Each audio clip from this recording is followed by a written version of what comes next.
I had gotten this incredible news that I had healed, and it was like freaking Willy Wonka, right? Like I got the golden ticket, like we're back. And, something that I didn't share right before, actually what led to me finding out about the tumor is it was my 30th birthday, and I was sitting at Machu Picchu, which is like, one of the holiest places. And I was just so broken and so lost that I was just, again, praying, right? And again, this isn't, to me, prayer is like your relationship with divinity, with all that is. It's not like, I believe religion can box people. And when I say prayer, when I say like sitting with yourself, it's about connecting with that higher power inside of you and just getting clarity. And so I'm just praying, and I'm like, why am I here? Like, what is the purpose of this? And please just use me. Use me. Am I missing something? And I like leave the mountain I'm at, and I'm dating this guy at the time, and we're at dinner. It's again my 30th birthday. So in my mind, I'm like, it's going to be amazing. And he's like, I think you should go home. And I'm like, what? It's like, I think you should go home. And I share this because sometimes we pray for things and they show up in ways we least expect. Yes. And it's like, are you conscious to see the signs and the clues that you are being guided by?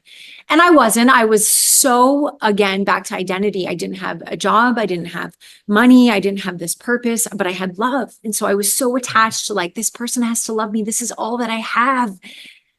No, but at the time, that's all I thought. And so I didn't go home. Next day we headed to Brazil, and there we are standing in front of Christ the Redeemer, a figure of potentially idea of who I'm talking to. And the guy was saying was super tall, and he puts his elbow comes down as he's trying this shirt on, and it hits me in two places and shatters my nose, and there's blood everywhere. And it was almost like the universe is like, wake. Yeah. How can I get your attention? And so then I fly back to California. I see an ENT. He's like, this is broken. We're going to have to send you to a plastic surgeon. But this is all right around when the pandemic hits. This is how I find out I have the tumor.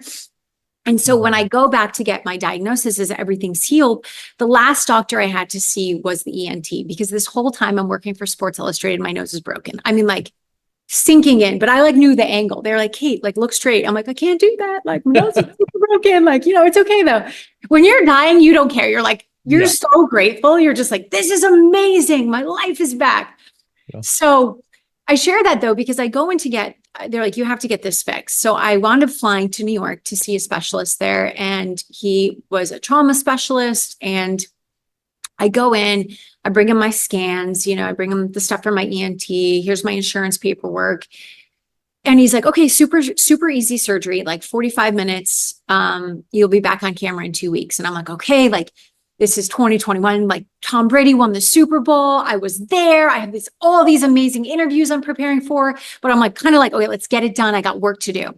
And so I go in for the surgery, except it wasn't 45 minutes. I wake up 6.5 hours later. And I'm screaming when I wake up because I was laying so long on an operating heating pad that I had burns down my back. And my mom wound up taking me to the wound clinic in New York. And I go in a week later, like I'm in shock. Like, what happened? Like the only way I can explain it is shock. And he takes my little bandage off. And I remember seeing my mom's reaction. And it was like, you just, parents, you just know something's wrong. She's like, and I'm like, Mom, what's wrong? What's wrong? And I look in the mirror and I'm like, who is that? And you see, I was laying on this heating pad for so long because the doctor decided to do like some cosmetic changes. So he took ribs from people and sewed them in and shaved it and put a implant in. And none of this I knew about, I had agreed to. So I am in shock, and I'm looking in the mirror, and I share this because this is what really got me into looking for answers.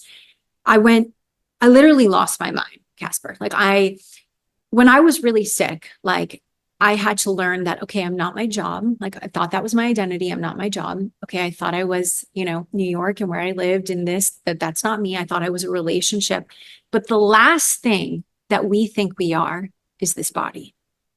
And when you're looking in the mirror and you can't recognize, like my iPhone didn't recognize me, categorized me as a new person. I wore a hat for 18 months.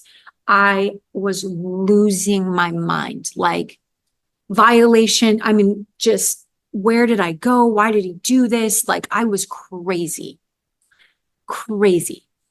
And my mom and dad were taking me to all of these doctors. And, you know, my brother had attempted suicide from taking all of the medicine from the VA. And it wasn't that I really wanted to die, but I had no idea how to live in this moment. I couldn't sleep. I was down to 85 pounds. I weigh 115 now. I mean, I was like not well. And I was so scared to take the medication because the thought of I was having was just end it. Like the only way out is out. Like you got it. Like, and every time I would have these thoughts, I'd jump in the pool.